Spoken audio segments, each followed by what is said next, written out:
গর্ভে থাকা সন্তানের লিঙ্গ প্রকাশ করা যাবে না বলে রায় দিয়েছেন হাইকোর্ট। রবিবার 25 ফেব্রুয়ারি বিচারপতি নাইমা হায়দার ও বিচারপতি কাজী জিনাত হকের হাইকোর্ট বেঞ্চ এ রায় ঘোষণা করেন। এই সংক্রান্ত নীতিমালা হাসপাতাল ডায়াগনস্টিক সেন্টারগুলোকে কঠোরভাবে মেনে চলার নির্দেশ দেওয়া হয়েছে। মাতৃগর্ভের শিশুর লিঙ্গ পরিচয় রোধে নীতিমালা বা নির্দেশনা তৈরি করতে বিবাদীদের ব্যর্থতা কেন অবৈধ ও আইনগত কর্তৃত্ব বহির্ভূত ঘোষণা করা হবে না এবং অনাগত শিশুর লিঙ্গ পরিচয় নির্ধারণে নীতিমালা তৈরি করতে বিবাদীদের কেন নির্দেশ দেওয়া হবে না, এই মর্মে জারি করা রুল নিষ্পত্তি করে এ রায় দিয়েছেন আদালত। গত 29 জানুয়ারি মাতৃগর্ভে থাকা অবস্থায় অনাগত শিশুর লিঙ্গ প্রকাশ করা যাবে না মর্মে স্বাস্থ্য অধিদপ্তরের গঠিত কমিটির প্রতিবেদন হাইকোর্টে দাখিল করা হয়। এই নীতিমালা অনুযায়ী কোনো ব্যক্তি হাসপাতাল, ডায়াগনস্টিক সেন্টার, ল্যাবরেটরি কোনো লেখা বা চিহ্ন বা অন্য কোনো উপায়ে শিশুর লিঙ্গ প্রকাশ করতে পারবে না। এ বিষয়ে কোনো রকম বিজ্ঞাপন দিতে পারবে না।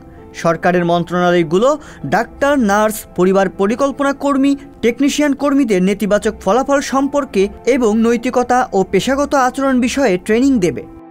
হাসপাতাল, ডায়াগনস্টিক সেন্টার সহ মেডিকেল সেন্টারগুলোতে এ সংক্রান্ত সব ধরনের টেস্টের তথ্য সংরক্ষণ থাকবে।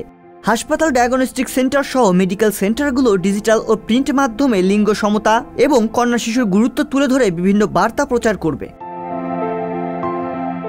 2020 সালের 3 ফেব্রুয়ারি মাতৃগর্ভে থাকা অবস্থায় অনাগত শিশুর লিঙ্গ পরিচয় রোধে নীতিমালা তৈরি করতে রুল জারি করেন হাইকোর্ট।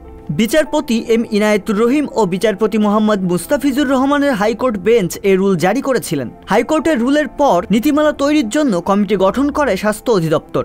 রুল জারির পর রিটকারী আইনজীবী ইসরাত জাহান বলেছিলেন, ভারতে আইন করে গর্ভজাত সন্তানের লিঙ্গ নির্ধারণ নিষিদ্ধ করা হয়েছে। গর্ভের শিশুর লিঙ্গ নির্ধারণ করা হলে প্রসূতি মায়ের মানসিক চাপ তৈরি হয়। অনেক ক্ষেত্রে পারিবারিক চাপে গর্ভপাত করার ঘটনাও ঘটে। 2020 সালের 26 জানুয়ারি গর্ভের শিশুদের লিঙ্গ পরিচয় জানার উদ্দেশ্যে পরীক্ষা ও লিঙ্গ পরিচয় প্রকাশ বন্ধের নির্দেশনা চেয়ে জনস্বার্থে রিট করেন অ্যাডভোকেট ইসরাত জাহান।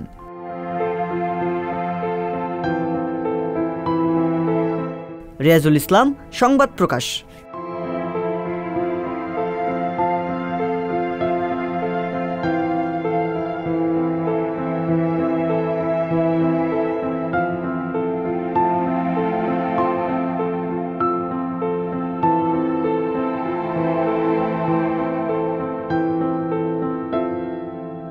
সংবাদ, ফিচার ও অনুষ্ঠানের জন্য ভিজিট করুন সংবাদ প্রকাশের ওয়েবসাইট এবং যুক্ত থাকুন ফেসবুক পেজ ও ইউটিউব চ্যানেলের সঙ্গে।